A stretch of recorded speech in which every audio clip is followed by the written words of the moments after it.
Hello बच्चों, स्वागत है आप सभी का जल मैथ्स क्लासेस में। और मुझे उम्मीद है कि आप सभी लोग अच्छे होंगे, बढ़िया होंगे, बेहतरीन होंगे। और आज हम स्टार्ट करने जा रहे हैं एक्सरसाइज 3.1 दो चर वाले रैखिक समीकरण युग्म से संबंधित अपना प्रश्न संख्या 6। तो देखिए प्रश्न क्या कह रहा है कि एक रैखिक समीकरण 2x + 3y - 8 = 0 दी गई है। दो चरों में एक ऐसी और रैखिक समीकरण लिखिए ताकि प्राप्त युग्म का ज्यामितीय निरूपण जैसा कि प्रतिच्छेद करती रेखाएं हों, समांतर रेखाएं हों, संपाती रेखाएं हों।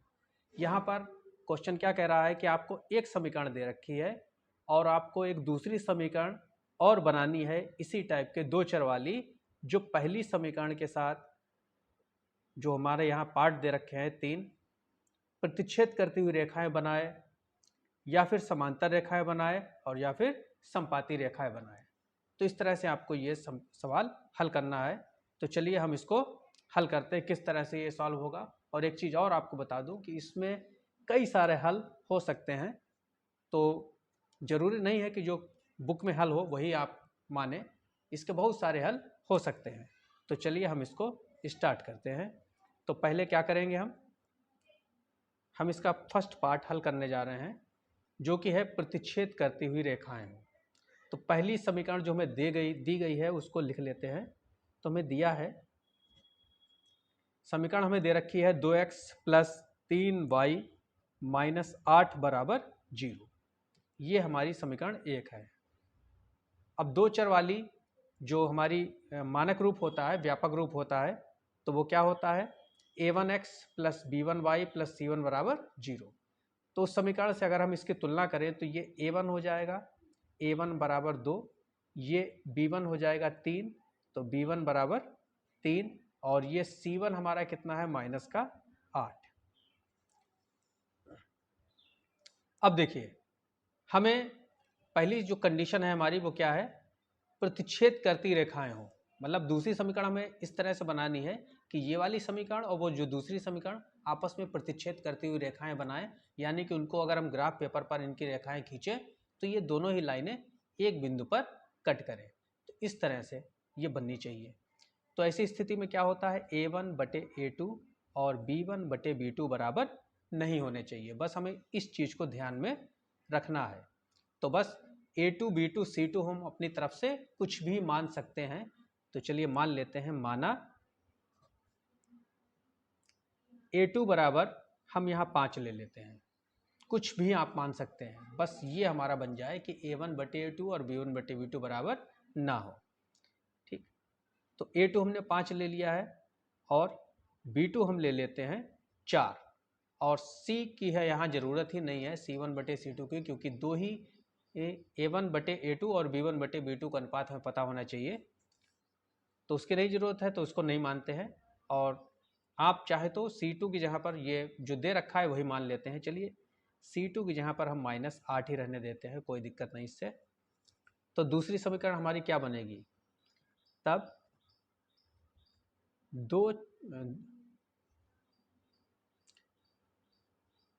दूसरी रैखिक समीकरण क्या बनेगी हमारी। दूसरी रैखिक समीकरण क्या होती है, a2x + b2y + c2 = 0। ये हमारी दूसरी दो चर वाली रैखिक समीकरण होती है। अब यहाँ पर a2 का मान रख दीजिए, जो हमने माना है 5x, b2 4y, और c2 की यहाँ पर तो हमने -8 ही लिया है, तो यहाँ पर रखेंगे हम। तो ये माइनस और इस प्लस की गुणा होगी, तो यहाँ पर -8 ही रहेगा, तो ये बराबर 0। तो ये हो जाएगी हमारी दूसरी समीकरण। यहाँ लिख दीजिएगा, जहाँ a1/a2 = नॉट b1/b2। तो ये हमारी दूसरी समीकरण हो गई, ये हमारा आंसर हो गया। अगर आप a1 और a2 का अनुपात देखेंगे तो देखिए क्या है, a1 2 है और a2 है 5, तो 2/5, और b1 और b2 कितना है, तो b1 3 है, b2 है 4, तो 3/4। तो ये दोनों ही अनुपात देखिए बराबर नहीं है, तो यानी कि हमारा जो समीकरण हमारी ने जो बनाई है वो एकदम सही बनी है। तो ये सिर्फ आपको समझाने के लिए था, ये आपका हल हो गया। अब इसी तरह से हम इसका सेकेंड पार्ट भी देखते हैं।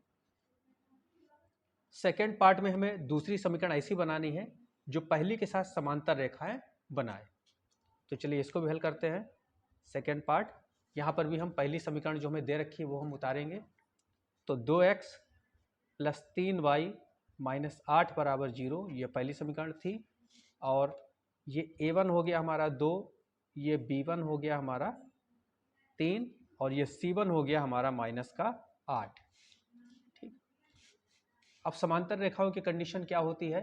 तो समांतर रेखाओं में a1 बटे a2 बराबर b1 बटे b2, और तीसरा अनुपात जो होता है वो बराबर नहीं होता है, तो c1 बटे c2 ये होता है। इसको बस आप याद रखेंगे और हमारा जो है काम हो जाएगा।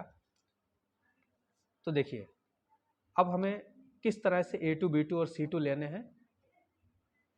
ये दोनों आगे के दोनों अनुपात हमारे बराबर होने चाहिए, लेकिन c1 और c2 बराबर नहीं होने चाहिए। तो देखिए हम यहाँ पर क्या करते हैं, a2 जो होता है इसको हम डबल ले लेते हैं, मतलब a1 से दुगना ले लीजिए या तिगुना ले लीजिए, कोई फर्क नहीं पड़ता, चौगुना भी आप ले सकते हैं। तो यह हम डबल ले लेते हैं। ये a1 हमारा कितना है, 2 है, हम इसका दुगना ले लेते हैं तो हो जाएगा 4।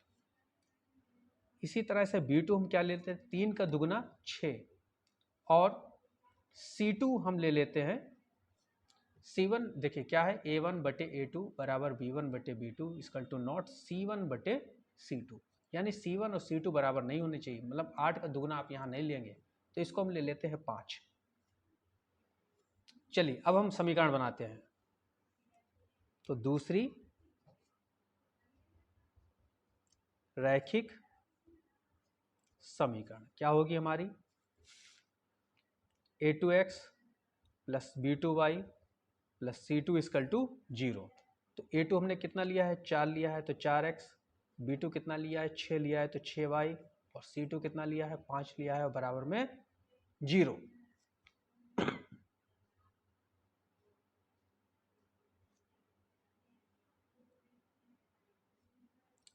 तो इस तरह से हमारी ये दूसरी समीकरण का आंसर, दूसरे सवाल का आंसर आ गया।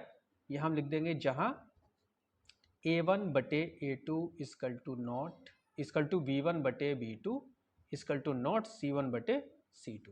देखिए ये कंडीशन हमारी इस समीकरण के हिसाब से बन जाएगी अगर हम ये मान रखते हैं। तो देखिए दो यहाँ पर देखिए रखकर आपको दिखा देते हैं। a1 बटे a2 है, तो a1 हमारा है 2 और a2 है 4। a1 है 2, a2 है 4। b1 हमारा क्या है, b1 है 3 और b2 है हमारा 6। अब इक्वल टू नॉट c1 बटे c2, तो c1 है माइनस का 8 और c2 हमने 5 लिया है, तो 2 एकम 2, 2 दूनी 4, 3 एकम 3, 3 दूनी 6। तो ये देखिए आगे के तो दोनों a1 बटे a2 और b1 बटे b2 सेम है, लेकिन ये तीसरा वाला जो है वो सेम नहीं है, यानी कि हमारा जो आंसर है, ये समीकरण जो हमने बनाई है वो एकदम सही है। अब इसी प्रकार हम इसका तीसरा भाग भी हल करते हैं, थर्ड पार्ट अपना। तो पहली समीकरण हमें दे रखी थी 2x प्लस 3y माइनस 8 बराबर 0। ये समीकरण 1 हो गई, और यहाँ a1 हमारा कितना है 2, b1 हमारा कितना है 3, और c1 हमारा कितना है माइनस का 8। अब हमें a2 b2 c2 क्या करने हैं, तीनों ही अनुपात आपस में बराबर रखने हैं, तो हम इसके डबल मान लेते हैं, तीनों को ही डबल कर देते हैं। तो a2 बराबर 4 माना, b2 बराबर 6 और c2 बराबर माइनस का 16 कर देते हैं। तो दूसरी रैखिक समीकरण हमारी क्या होगी, दूसरी रैखिक समीकरण a2x plus b2y plus c2 बराबर 0। तो देखिए क्या होती है, a2 क्या है 4, तो 4x, b2 क्या है 6y, और c2 कितना है, c2 हमने लिया है माइनस का 16 बराबर 0। तो ये 4x प्लस 6y, ये प्लस माइनस की गुणा होगी तो माइनस 16 बराबर 0। ये हमारी दूसरी समीकरण बनेगी, और यहाँ लिख देंगे हम जहाँ a1 upon a2 equal to b1 upon b2 equal to C1/C2। तो ये संपाती रेखाओं की कंडीशन हमारी बनेगी। आप यहाँ रखकर भी दिखा दीजिए। A1 कितना है हमारा 2 है, E2 है 4, B1 कितना है 3, B2 है 6, C1 है -8 और C2 है -16। तो 2 एकम 2, 2 दूनी 4, 3 एकम 3, 3 दूनी 6, 8 एकम 8, 8 दूनी 16 और माइनस से माइनस कैंसिल। तो इस तरह से देखिए तीनों ही अनुपात आपस में कैसे आ रहे हैं, बराबर आ रहे हैं। तो इस तरह से ये हमारा प्रश्न संख्या 6 हल हो गया। तो ये कैसा लगा वीडियो आपको? वीडियो पसंद आया हो तो इसे लाइक कीजिएगा, शेयर कीजिएगा और चैनल को सब्सक्राइब कीजिएगा। वीडियो देखने के लिए बहुत बहुत धन्यवाद।